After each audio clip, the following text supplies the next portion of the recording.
there is a cost to not doing video. So if you don't tell your story in some way, shape, or form in a compelling manner, you might not get that person applying for the job. You might not get that engaged employee. You might not get that message out there as crisply and clearly. So is there a cost to not doing video? I believe so.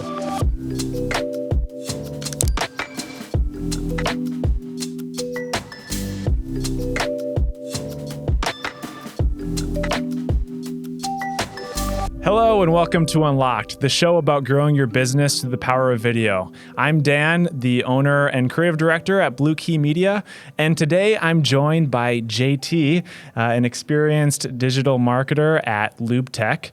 He's got lots of experience with video and marketing from his job at LubeTech, and also he used to work at Best Buy doing a lot of that as well. So welcome to the show. Yeah, thank you for having me. Appreciate it, Dan. So give us a little bit of background about yourself and who you are and kind of your experience in marketing. Yeah, thank you. I'm let's call it my background takes me back about 25 years. I don't want to date myself, but I've been doing a lot of things from advertising to marketing. And in just about every role I've had, we've included video in some of the things we've done, going back to Northwest Airlines when we were filming commercials in Amsterdam or in Prague. Throughout some time at Best Buy, we also ran lots of national media campaigns that included television commercials. So you can imagine that if you've seen Best Buy commercials on TV, at some point I touched some of those. And in my current role at LubeTech, we use video as a tool to not only promote the products, goods, and services that we sell, but also to tell our story. And so that's important when we're trying to recruit and retain teammates to come work for LubeTech. Awesome. Well, really, again, thank you for being on the show. I'm excited to dive in. We've done video work for the last 3-4 years, something like that. So maybe tell me when you started engaging with us way back when, like what was I know you had done some video before, but what was the impetus for wanting to create a new brand video or kind of dive more and invest more into video? I think one of the things that we know is important is storytelling is one thing when it's written, it's one thing when it's heard, but it's a wholly different thing when it's seen. And one of the things that we thought was important is that our message needs to be heard and seen in all sorts of different ways. So video was a powerful way for us to let people consume our message, absorb the message, rewind, watch the message. When you think about communicating to your current teammates, it's important that they understand a well-scripted video, a well-produced video. And if you're talking to a potential customer and or a recruit, right, as somebody who wants to come work for LubeTech, they need to understand how powerful your message can be. And working with you guys has been great because we've been able to do it in a way that tells our story, that shows our people, that allows us to express ourselves in ways that are clear, and really kind of puts that whole thing together. Video helps us tie all the things together. And what kind of value did you kind of find after we created the first video? I mean, we did a whole series of videos, but what kind of value came out of those that maybe you might have expected, but also maybe didn't expect? Sure. I think when we produce a video piece, you can think about the traditional places that it can live. Right. We maintain a YouTube channel because we know that video is just such a powerful tool to express yourself. But we were also able to take snippets and pieces of it, use it in social. We were able to leverage it on our website. There's really no end to how you can use some of that. We've taken pieces of video that's been created and put it on our internal digital billboards, for example. We've been able to take stills from our videos and use them as photography in things like annual reports or marketing collateral. Our sales teams certainly use video as a way to extend what they've said about a product or a service or a brand. You know, as you're talking to a new potential customer, they want to know who they're working with. And so some of these videos tell that story in a very powerful way. It tells, our potential customers, we care about our employees, we care about our customers, and we care about the community we live in. And those are the video telling that story is much more than just price and product. So we can get that message across, and the salespeople really help extrapolate that by using those videos. Yeah, I think one fun thing working with LubeTech is you guys have really leaned into culture and like exploring your culture through the video and talking about making tomorrow a little bit better than today, the employee promise, customer promise, community promise, and creating videos specifically for that. And how have you used that, throughout? Is that mainly just like an HR kind of internal and recruitment thing, or have you found value like externally being able to share your company's vision and mission and values? Right. I think one of the things that's nice about working at LubeTech, in fact, it's great about working at LubeTech, is the culture, and it's got a very clearly defined triangle, so to speak. So at the top of our triangle, we have our purpose. Which is to make tomorrow a little bit better than today. And there's enough around that story to be able to say, we're going to tell this story and just this story. At the next level deep, we have our promises, where we have to we have promises to our customers, our communities, and our teammates. And each of those individual layers needs its own story told. How do we fulfill that? And then further down that triangle would be the values in which we live by. So those are the things we do or demonstrate on a daily basis in getting our jobs done and doing it right. Each of those things are stories that we need to tell and show people how we demonstrate those. So with such a well-defined structure for our brand, each of those things deserved the time and the effort to explain what it truly means, because you can put a triangle on a piece of paper and no one understands it. When you start telling stories about what they mean, what it means to live the LubeTech way, to live as a servant leader, to live our purpose, those things deserve the time that we gave it in video. And that's how we illustrate those to people who might want to work with us or might want to work for us or who are currently working with us. Yeah, that's awesome.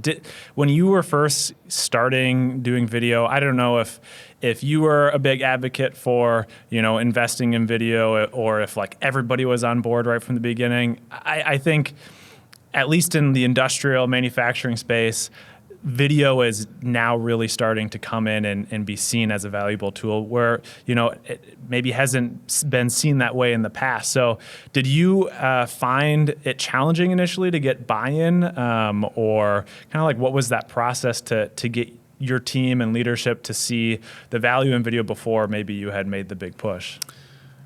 I think for a manufacturer like us, video was a new thing. There was a bit of a hesitancy to get into the video space. But in trialing some things that we've done via video, I think you have to say there is value in high production quality pieces, things that take something that might be ordinary and turn them into the extraordinary, right? The shots, the angles, the sense that you convey with a well-produced video is much, much different than what you can get if you were to do something with a handheld phone, or right.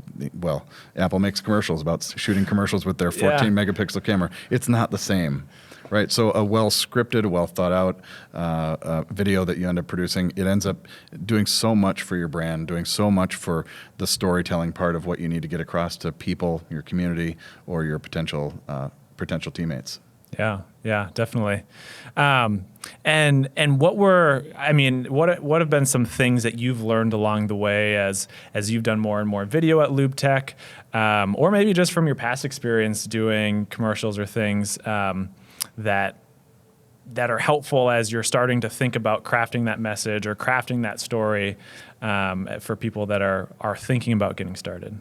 Yeah, if I go back, I'll keep it brief, but if I go back in time, I've worked with agencies locally here in the Twin Cities, large agencies in New York City, out in California. We've done productions that are above $500,000, and there are some learnings that you can take from any of those projects.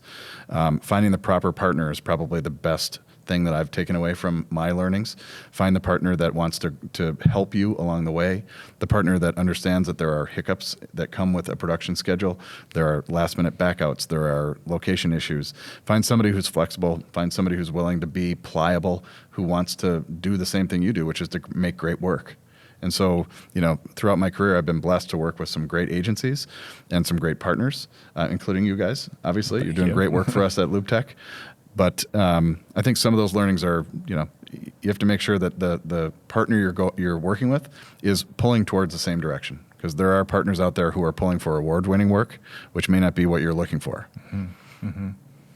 How have you guys leveraged media in your marketing that maybe isn't always this, really high production value type things, but has been valuable content for you guys, whether it's video or it sounds like you guys are doing some podcasts. What are some unique things that you've been doing at LubeTech from a marketing perspective using, digital media? If you speak digitally, I mean, some of the things we're doing at LubeTech are pretty unique. We have an app that we built for our teammates that let them get connected to our YouTube channel, to our HR portal, to our LubeTech.com websites, to our social channels. We take much of the content that we're creating. We might have some scrappy projects where we are filming some stuff on a phone, but that might go on Instagram or that might go on a reel. But we're doing some things that are sometimes low cost, no cost, that see a return on our investment. We're adding video to some of the work we're doing digitally to fill the top of our lead funnel when it comes to prospects. And just the idea that video tells stories and that people are consuming video in record numbers of hours these days is something that's not lost on us. So while written collateral is still a key portion of what we arm our salespeople with, the video part of it is also something that very much complements some of the hard copy things that you need to leave behind at a potential customer, and that sometimes are legally required for you to leave behind when it comes to some of the products that we sell as a chemical distributor. Yeah. And what about, you had mentioned you're doing podcasts with the leadership team, which, usually when I think of podcasts, you might think of like a tech company or someone out in, Silicon Valley doing a podcast. You don't usually think like industrial podcast. But you guys are using it in a pretty cool way. So maybe tell me a little bit about how you guys are using a podcast. Sure. Yeah, it doesn't sound like it makes sense, right? We're a manufacturer, we're a distributor. But one of the things that we realized as a communications group is that proximity to our leaders is important. Hearing the things that are most important to our leaders, hearing the priorities that our businesses have. We've got 3 distinct divisions within LubeTech. Making sure that everybody's on the same page is important. And we have some teammates who are not currently emailed teammates. They're not issued email addresses. So how do you bridge that gap between keeping them informed, right? We bring everybody together and broadcast team meetings on YouTube Live, for example. But that happens a couple times a year. In the meantime, we want to make sure that everybody stays on the right course. So bringing our leaders together in a roundtable type discussion where I might do a guided interview with them, asking them topics that we think are relevant and timely that others can consume, and publishing it on YouTube and publishing it through our app. We just have the freedom to experiment at LubeTech, which is great. And the investment in creating this podcast has been relatively low.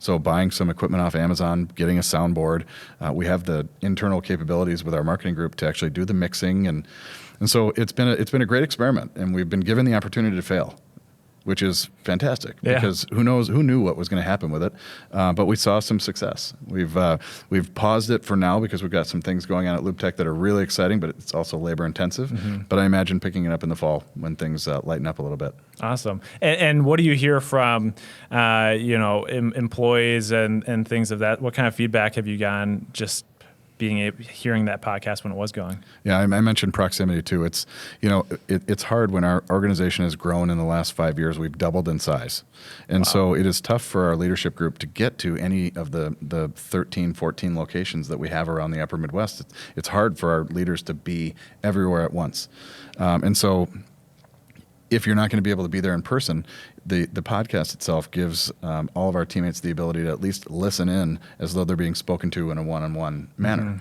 So we have managers playing these podcasts in team meetings. We have people playing the podcast in their car on their way home. And the feedback has been, I would say, really positive. From a views and a listen standpoint, we have 750 plus employees, and our last podcast had nearly 300 listens. So that doesn't count a team meeting in which it was played in front of where 12 people might have heard it at the same time. So reaching half the company with one podcast, that tells me that, hey, we've got some traction here. And it's something we'll continue to experiment with. We're looking for any new way. We're trying to stay on top of ways that our teammates can be involved and stay connected to the messaging that we want them to hear or be a part of. Because if we're not all pulling in the same direction, you're not going to have success. Yeah. Do you, with the video content that you do have currently, do you guys use that in like onboarding and things of that sort too. And have you found value in having these different video pieces for onboarding? Absolutely, 100%. And when you say onboarding, I'll define it in two different ways. One is onboarding new teammates, new employees. The other is onboarding new customers or pitching new customers. So when we as a company want to grow, and so we want to present ourselves in the best possible way, and we've got a series of highly produced, high quality videos that we can share in front of the customer, depending on what the messaging is or what they might be looking for. There are some overview videos that work great. There are some very specific videos that we know a customer might be interested in. So you can use them very surgically, right? As well as in the macro sense, saying, I'm going to put this video out there, I want to count the views on YouTube, but then you can embed it in a presentation and have it be a very surgically placed video that says the right thing at the right time. So JT, with these videos that you created over your time at LubeTech, I mean, what type of measurable ROI have you seen? Were you able to measure it? I know it can be challenging sometimes, but did you see any sort of monetary or non-monetary value from that? Sure. If I go back in time, measuring the ROI of a video or a commercial has been next to impossible. So when I was at Northwest Airlines, could I guarantee that if we ran a TV commercial, we'd see more people buying airline seats? Frankly, no. When I worked at Best Buy, we invested in television because we believed eyeballs mattered and it would drive foot traffic, but we couldn't tie it back to actual sales. And I would say the same thing at LubeTech. We don't measure the ROI there, but I will flip that on its head and say there is a cost to not doing video. So if you don't tell your story in some way, shape, or form in a compelling manner, you might not get that person applying for the job. You might not get that engaged employee. You might not get that message out there as crisply and clearly. So is there a cost to not doing video? I believe so. Is there an ROI? I believe so as well. Both are next to impossible to measure, but I'd rather have the video out there and say, hey, we can lean on this when we need to, versus not have a video and not have anything to lean on when we go to a job fair or when we go to an important customer presentation. Yeah, good point. If you look out in the industrial space, I think there's a lot of companies that have yet to, get on board with video. Why do you think that is? Why do you think that, this space is maybe slower to adopt video, and what kind of opportunity are they missing by not, investing in that? Sure. I would say LubeTech is in a unique position because we've got people dedicated to helping not only our partners market the products we make, but helping communicate to our potential customers. And from my experience in looking at other B2B operations and other B2B organizations, you're going to find many people with roles that are dual, in that they're overseeing both sales and marketing. And I would be willing to bet most people are concentrating on sales because that's where they're generating revenue. The marketing part of it may just be an add-on, right? Help me get a banner at an event that we're heading to, or help me create some collateral, but they're not really marketers. They're not really understanding what trends are happening in the industry, and they might be afraid to try something new because that is completely outside of somebody's comfort zone if they've never done it before. So I think it's important for people to be okay with being afraid, but find the right partner that can help you get through this process. So this person who's a sales and marketing person knows their business better than any partner that they could work with. So that's where they can add value. The partners you work with to create a piece for video, they can help you with the scripting, they can help you with the sequencing, they can help you with the locations, they can help you with production, and they can help make your company look great. Yeah. Right? So don't be afraid to try something. Don't be afraid to stretch into your marketing role, even if you're way more comfortable in that sales part of the role. Yeah, that's a great point. I think a lot of businesses that are B2B in the industrial manufacturing space are like a sales first company. Maybe they've grown up just mainly through sales. There hasn't been lots of investment from a marketing standpoint. And so, that is why maybe there is some of that hesitancy, is because they've just known sales. And so, when you have some marketing people like at LubeTech, you guys have a whole marketing team. It's definitely an advantage to be able to see that. But I think from like a sales perspective, just being able to have a piece to get someone's attention, because that's the hardest part sometimes, is just getting someone's time of day to even either respond to an email or answer your phone call. If somehow you can have an intro where they don't have to, talk to you or feel like some sort of slimy person is selling something to them, like it can open up a lot of doors in that regard. Yeah, I agree. Video can be a very powerful tool. Fear might prevent you from reaching out and admitting to someone that you don't know, right? Yeah. Asking for help is one of the hardest things that anybody does. And when you go find the right partner, it never feels like you're asking for help. It feels like you're partnering along the same journey to achieve something that you might not have thought possible months, if not years before. Mm-hmm. Awesome. So to kind of wrap things up, if you were able to speak to, maybe somebody in the industrial manufacturing space that is on the fence about maybe dipping their toes into video, I mean, what might be some words of advice or things that you might say to someone who is really just unsure about video and if it can add value to them? Well, I would say, don't be afraid to make an investment in something that you're unsure of. At the end of the day, the worst thing you have is a great video. Yeah. At the end of the day, I think what you'll learn is that by investing in something like this, you're going to find tons of different ways to use it and utilize it. But I would say that maybe your business is not as boring as you might think it is, right? People want to hear the story. They want to understand your purpose or your mission. They want to understand what kind of values your company has. And that might compel somebody to apply for a job that you've had open for a long time. Yeah. Right? That might compel a new partner to reach out to you saying, hey, I'm interested in selling my business. It might compel somebody to reach out to you and say, I think we should partner. Yeah. Because you told them something they didn't know about you. Until you may be a building with a name on it, but if nobody knows who you are or what you do, and you can tell that story with video, it opens a ton of doors. Mm-hmm. So don't be afraid to take a little bit of money, a little bit of time, knowing you might not go into it you may fail, but that's okay. You tried, right? Work with a great partner. The odds of you failing are much, much less, like working with you guys. But don't be afraid to try something new. Yeah. When we first created your video, I was showing some of my friends, and I remember them being like, I have absolutely no idea who this company is. I've never heard of like a lubricant manufacturing company, but I think I want to work there. Like that video made me want to work there. Yeah. So yeah. I think, you're spot on in terms of being able to just like bring to life and inspire people in new ways about, a company's mission or what they're doing. So yeah, I know there's a lot of companies out there that make products that might be a commodity or might not be all that sexy, but in the end, it's about who you work with, and it's about why you do what you do, and loving what you do, right? And so, if you can convey that as a company, if you can convey the why you exist, the how you do things, and the what you do in one video, then you've gone a long way in explaining, what your place in the world. Right, mm-hmm. And why somebody might want to align themselves with you, whether it be a partner, a potential employee, or a customer. Yeah. Well, any exciting new things on the horizon that people should be on the lookout if they're watching LubeTech?